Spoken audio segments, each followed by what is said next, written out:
तो ये हम लोग जो ब्रांचेस अब हम बात कर रहे हैं कि फिजिक्स ऑब्वियसली जब हम बात करते हैं कि भाई नेचर की स्टडी है और नेचर जो है बहुत वास्ट है, उसको पढ़ना हमारा माइंड इतना इसकी वो नहीं है लिमिट कि हम पूरा नेचर को एक ही साथ स्टडी कर सकें। तो इसीलिए हमने फिज़िक्स की क्या ब्रांचेस बनाई हैं कि भाई थोड़ा सा ये वाली फील्ड जो है तुम पढ़ लो, इससे रिलेटेड तुम पढ़ लो, इससे रिलेटेड तुम पढ़ लो, और इस तरीके से हमने फिज़िक्स को ब्रांचेस में तोड़ तोड़ के समझ लिया। और वही ब्रांचेस आज हम ऑब्वियसली ब्रांचेस तो बहुत सारी हैं और फील्ड ये अलग अलग पूरा एक सब्जेक्ट है ये जो ब्रांचेस हैं। तो इसीलिए आज हम ये देखने जा रहे हैं कि अभी के लिए जो हम जो इसमें ब्रांचेस बताई हैं हमारी टेक्स्ट बुक में, वो आज हम थोड़ी थोड़ी हम इन डीप, तो ऑब्वियसली इसकी पूरा सब्जेक्ट है मगर थोड़ी थोड़ी डिटेल में हम इसको एक एक करके देखने जा रहे हैं। तो पहली जो ब्रांचेस में से पहली जो ब्रांच है वो है मैकेनिक्स, और ये बहुत ही इम्पॉर्टेंट और बहुत हर जगह ही फिजिक्स की मतलब हर ब्रांच में मोस्टली ये मैकेनिक्स जो है ये यूज़ होती है। मैकेनिक्स ये एक फिजिक्स की ब्रांच है और इसमें हम क्या करने वाले हैं, इसमें हम जब हम अपने अराउंड नज़र देखें सब हर तरफ, तो हर चीज़ किस हालत में आपको मौजूद मिलेगी, हर चीज़ स्टेट ऑफ मोशन में रहेगी, मतलब मूवमेंट में रहेगी, हरकत में रहेगी। और ये जो मूवमेंट में, मोशन में रहना, हरकत में रहना, अगर हम इसको स्टडी करने लगे कि भाई ये जो हर चीज़ ऑब्वियसली जो ऑब्जेक्ट हैं वो मोशन में है, तो जब हम इस चीज़ को स्टडी करेंगे और हम ये भी देखें कि भाई ये इसकी मोशन या इसकी मूवमेंट की वजूहात क्या है, गाड़ी मूव कर रही है तो अगर क्यों मूव कर रही है, तो ऑब्वियसली इंजन की फोर्स हो गई, या हम मूव कर रहे हैं, हम क्यों मूव कर रहे हैं, कैसे मूव कर रहे हैं। अगर हम इसके कॉजेज मतलब इसकी वजूहात को देखें मोशन की, और या हम वजूहात को ना भी देखें, तो ये सब के सब ये कॉज, अगर हम रेफरेंस ऑफ फोर्स या हम जो कॉज है इसका देखें, वजूहात देखें, या हम वजूहात को ना भी देखें, बस हम बात करें किसकी, मोशन ऑफ ऑब्जेक्ट की, मतलब ऑब्जेक्ट की अगर हम हरकत को स्टडी करें तो हम किसको स्टडी कर रहे हैं, मैकेनिक्स को। तो यही चीज मैंने इंग्लिश में लिख दी और कुछ भी नहीं, कि ब्रांच ऑफ फिजिक्स, मतलब ये फिजिक्स की ऐसी ब्रांच है इन विच वी स्टडी अबाउट, किसके बारे में स्टडी करें बच्चों,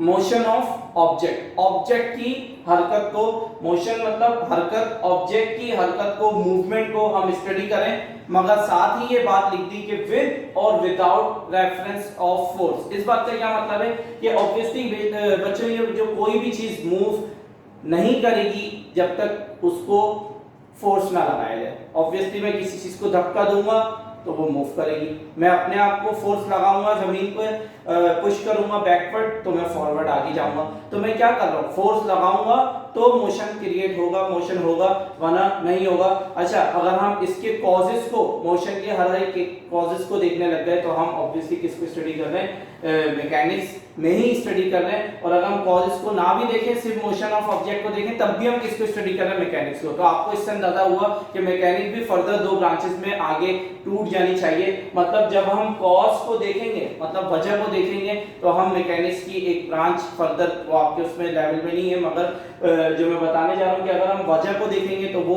मतलब हम ये देखेंगे कि किस फोर्सेस की वजह से कोई चीज मूव कर रही है, तो हम किसको देख रहे हैं, मैकेनिक्स की ब्रांच डायनामिक्स को। और अगर हम वजूहात को ना देखें तो वो काइनेमेटिक्स को, वो बाकी बात की बात है। सेकंड ब्रांच जो है वो हम देखने जा रहे हैं इलेक्ट्रिसिटी। तो इलेक्ट्रिसिटी ऑब्वियसली बच्चों, आपको अगर ये इलेक्ट्रिकल चार्जेस के बारे में अगर हम देखें तो इलेक्ट्रिकल चार्जेस आपको ये अभी तो नई चीज लगेगी, तो इसमें कोई परेशान होने की बात नहीं है कि इलेक्ट्रिकल चार्जेस क्या होते हैं। बस अभी के लिए बच्चों ये समझो कि इलेक्ट्रिसिटी जो है वो हम इलेक्ट्रिकल चार्जेस के बारे में स्टडी करते हैं। ये आपको अब तक के लिए शायद ये पता हो कि दो टाइप के चार्जेस होते हैं, पॉजिटिव और नेगेटिव, और ये क्या है, ये क्या पॉजिटिव और नेगेटिव चार्ज क्या होता है, ये सारी चीज़ें हम इन डेप्थ सेपरेटली देखेंगे।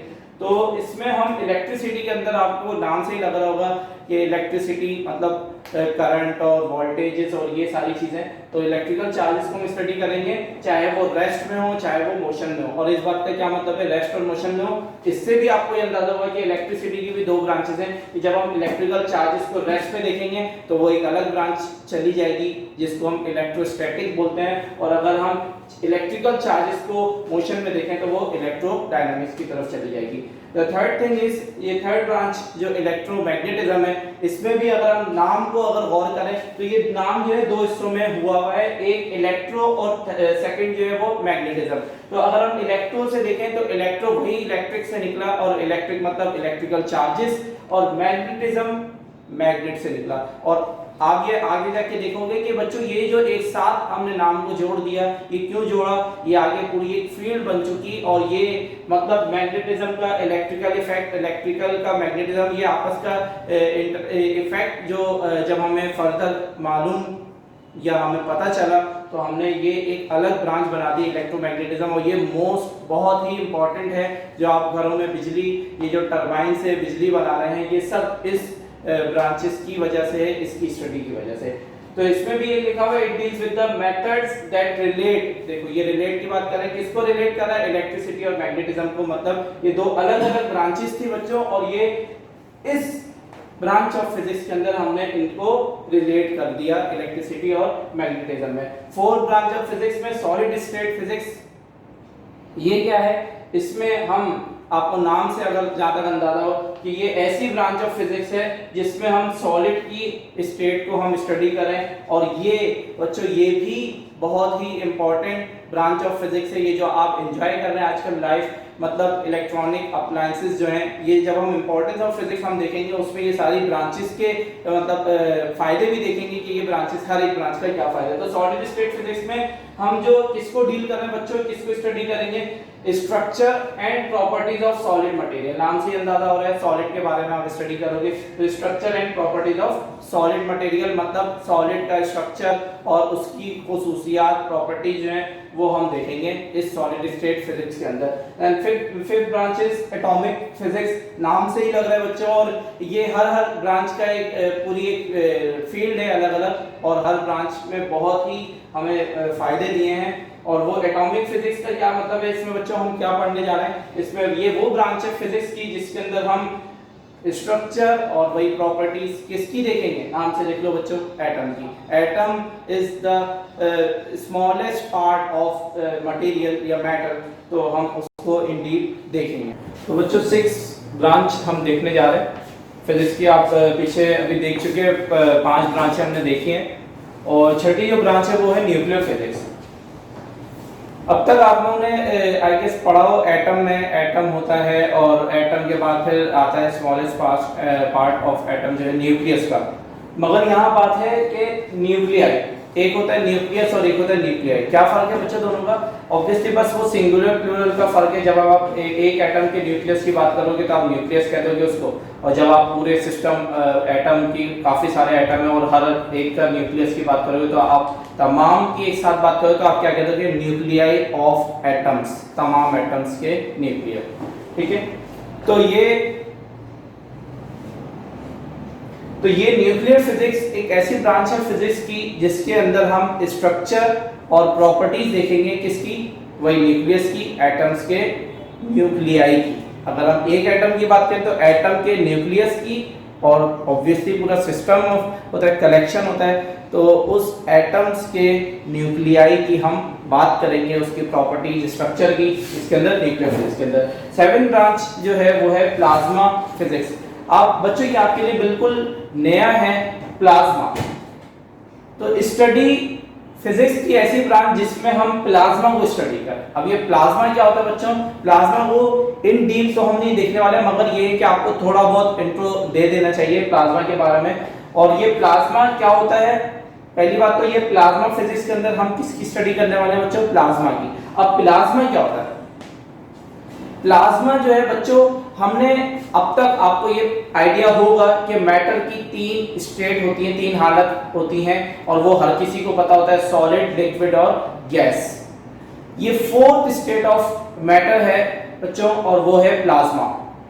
ये आपके लिए बिल्कुल ऑब्वियसली नया है, मगर इसमें परेशान होने वाली बात नहीं है। 4th स्टेट ऑफ मैटर क्या है बच्चों, प्लाज्मा। और वो प्लाज्मा कैसा मतलब कैसा होता है, फिर हम क्या मतलब, ये तो हमें पता है कि सॉलिड में क्या होता है, लिक्विड में क्या होता है और गैसेस के अंदर क्या होता है, मगर प्लाज्मा की अगर हम बात करें तो गैसेस के बाद जब स्टेट आती है वो है प्लाज्मा। मतलब इस प्लाज्मा वो हम क्या कैसे डिफाइन करें बच्चों, ये जो गैसेस होती हैं जब हम इसको एनर्जी हीट देते हैं तो ये आयोनाइज हो जाती हैं। आपको आई गेस आयोनाइज का मतलब पता होगा। आयोनाइज का आसान का मतलब ये है कि एटम के अंदर आपको पता है कि सेंटर में न्यूक्लियस होता है और इलेक्ट्रॉन्स जो बोहर थ्योरी के मुताबिक रिवॉल्व कर रहे होते हैं। तो जब हम एनर्जी देते हैं तो ये इलेक्ट्रॉन शिफ्ट करते हैं आउटर मोस्ट ऑर्बिट में, और जब इलेक्ट्रॉन अपना एटम को छोड़ दें तो वो एटम को हम एटम नहीं बोलते, फिर वो क्या कहलाता है, आयन। तो एक पॉजिटिव वो चार्ज वाला एक आयन होता है और एक इलेक्ट्रॉन होता है। तो इसी तरह बच्चों जब गैसेस को हम एनर्जी देते हैं, हीट देते हैं, तो वो गैसेस आयोनाइज हो जाती हैं। उस आयोनाइज गैसेस की हम पूरा जो स्टेट है उस मैटर को, हम उस मैटर की उस स्टेट को हम क्या बोलते हैं बच्चों, प्लाज्मा। तो प्लाज्मा जस्ट कुछ नहीं है, हाईली आयोनाइज्ड एटम, मतलब आयोनाइज्ड गैसेस है। आयोनाइज मतलब आपको पता चल चुका है बच्चों, ये इलेक्ट्रॉन और वो एटम के अंदर से इलेक्ट्रॉन का निकल जाना, तो एटम आयन बन जाता है और एक इलेक्ट्रॉन, पॉजिटिव आयन और नेगेटिव आयन। तो इसी तरह तो यही बात लिखी हुई है कि प्लाज्मा क्या है, highly ionised atom, ionised gas है। और आयोनाइज्ड एटम का क्या मतलब है, ये जो गैसेस हैं, आयोनाइज्ड गैसेस हैं, ये फिर किसका मिक्सचर बन जाएगी बच्चों, वही एक पॉजिटिव आयन और एक नेगेटिव आयन का मिक्सचर बन जाएगी। Mixture of bare nuclei. Bare nuclei मतलब न्यूक्लियाई ऐसे तमाम न्यूक्लियाई जो इलेक्ट्रॉन्स के विदाउट इलेक्ट्रॉन हो, और आपकी बाकी चीज क्या बचेगी, जब इलेक्ट्रॉन निकल गया तो इलेक्ट्रॉन बचा और वो जो पॉजिटिव आयन बचा। तो ये क्या कहलाएगा, उस स्टेट ऑफ मैटर को हम क्या बोलते हैं, प्लाज्मा। द थर्ड मतलब आठवीं अगर हम ब्रांच की बात करें तो 8 ब्रांच ऑफ फिजिक्स में क्या है, बायोफिजिक्स। आपको नाम से ही लग रहा होगा, आप ये सोच रहे हो कि ये क्या फिजिक्स के अंदर मेडिकल भी आ गई। तो बच्चों फिजिक्स हर जगह मौजूद है, फिजिक्स की हर जगह एप्लीकेशन है। जब अगर आप सिंपली आप हॉस्पिटल जाते हैं, हॉस्पिटल के अंदर सबसे पहले आपका अगर कुछ चेकअप कराना है आपने, तो आपको सबसे पहले मेडिकल इंस्ट्रूमेंट्स की जरूरत पड़ती है। और वो मेडिकल इंस्ट्रूमेंट्स भी क्या है, किसकी एप्लीकेशन है, सारी वर्किंग किस प्रिंसिपल से कर रही होती है, फिजिक्स के ऊपर, फिजिक्स की बेसिस पे वर्किंग कर रही होती है। मतलब अगर आप एमआरआई करवाते हो या एक्सरे करवाते हो, ये सब क्या है बच्चों, ये सब फिजिक्स की एप्लीकेशन है, फिजिकल इंस्ट्रूमेंट्स हैं सारे, ठीक है। और उसी की बेसिस पे आप क्या करते हो, अपना मेडिकल ट्रीटमेंट करवाते हो। कोई भी डायग्नोज होता है, अगर कोई डिजीज को डायग्नोज किया जाता है, वो सब किसकी बेसिस पे, सब फिजिक्स की बेसिस पे, सब चेक जो किया जाता है, चेकअप किया जाता है मेडिकल इंस्ट्रूमेंट के थ्रू, वो सब किसके बेसिस पे वर्किंग कर रहे हैं बच्चों, फिजिक्स की बेसिस पे। तो बायोफिजिक्स ऑब्वियसली ये क्या है, study about biological systems by using methods of physics. मतलब फिजिक्स के मेथड्स को यूज करते हुए आप किसको स्टडी कर रहे हो, बायोलॉजिकल सिस्टम्स को। मतलब बायोलॉजिकल सिस्टम से क्या मुराद है, वही लिविंग ऑर्गेनिजम्स, आप उसको स्टडी कर रहे हैं, मगर किसकी हेल्प से, मेथड्स ऑफ फिजिक्स की हेल्प से। और लास्ट जो अभी हम ब्रांच देखने जा रहे हैं वो है एस्ट्रोफिजिक्स। आपको नाम से ही लग रहा होगा कि ये वो ब्रांच है फिजिक्स की जिससे आप किसकी बात कर रहे हो, एस्ट्रोनॉमिकल ऑब्जेक्ट्स की बात कर रहे हो। एस्ट्रोनॉमिकल ऑब्जेक्ट बच्चों कौन से होते हैं, गैलेक्सीज, स्टार्स, प्लैनेट्स, इन सब चीजों की स्टडी करेंगे तो हम एस्ट्रोफिजिक्स की हम बात करेंगे। तो बच्चों आज के लिए इतने रखते हैं। ये आज हमने ब्रांचेस ऑफ फिजिक्स देख लिया, आपका इंट्रोडक्शन फिजिक्स हो गया। अब हम नेक्स्ट जो स्टार्ट करेंगे इंशाल्लाह, ठीक है। अल्लाह हाफिज़।